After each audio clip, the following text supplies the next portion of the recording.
అవుతుందా మరి ఆ చిన్న గిన్నె పెద్ద గిన్నె పెట్టు. కడిగిందా ఆంటీ? పెద్ద గిన్నె పెట్టమ్మా, పెద్ద గిన్నె పెట్టు. ఇది పెట్టొచ్చే ఇది ఇంకొద్దు, అవన్నీ వద్దు. దీనిలోనే మేళం సరిపెట్టేస్తాం. ఇది కూడా వాళ్ళు చెప్తారు మీ వెనకాల ఎలా అన్నది. అన్ని ఇందులో టేస్ట్. ఓకే అన్ని అందులో టేస్ట్. స్పూన్ పెట్టి కట్టేసి ఇందులో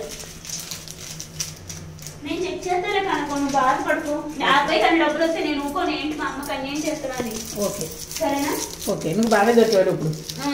నేనున్నాక అబద్ధాలు నువ్వు చెప్పను. సత్యం ప్రేమించేసాక నన్ను వదిలేసావు, లేకపోతే మాట్లాడేది ఫోన్లో, నువ్వు మెసేజ్లు పెట్టేది వాట్సాప్లోని, నేను ఏమన్నా ఫోటోలు పంపేదని. స్పూన్ తీసుకో.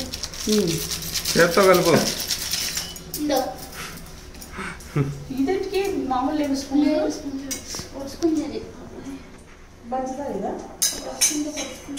అయ్యయ్యో దెబ్బల మీద దెబ్బలు తగ్గుతున్నాయి. నిన్నేం పాలు పెరిగింది ఇదే టైంలో చూసావా? అమ్మ నేర్చాను. అవును నిన్న ఆవిడ కూడా ఉడుకొచ్చేసి దెబ్బకి. మొగుడు పోరుంటే మొగతి దెబ్బ తగులుతుంది. పందరు తక్కువ కలబెట్టి బాగా కలిగి ఒక 2 నిమిషాలు ఉంచితే సరిపోదు. చిన్నగా మెల్లగా కింద పడుద్ది. అది నీ చిన్న పొయ్యి కాదు, అది పెద్ద పొయ్యి. ఇది ఏం కాదులే, పెద్ద పొయ్యి మంచిగా ఉంటుంది కానీ కలుపు, బాగా కలుపు అమ్మా. టాబ్లెట్ వేసుకుంటే డాక్టర్ చూపించుకో. ఇంగ్లీష్ నేర్పించుకుంటాను. ఇగో ఇంకో 2 రోజులు 6 రోజులు నాకు జ్వరమే వస్తుంది.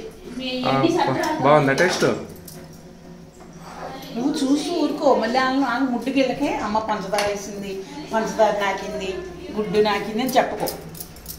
ఇలాంటి గ్యాస్ పైన ఎప్పుడైనా వండినవా? నాకు వద్దు బాబా, నాకు ఇలాంటి వద్దు. ఇలాంటి గ్యాస్ వద్దా?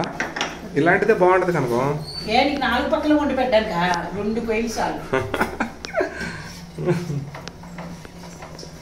దీని మీద పెట్టి దాని మీద పెట్టి ఇంకోటి చేయాలి. టాబ్లెట్లు ఉన్నాయి, కాఫీ తాగే అదేంటి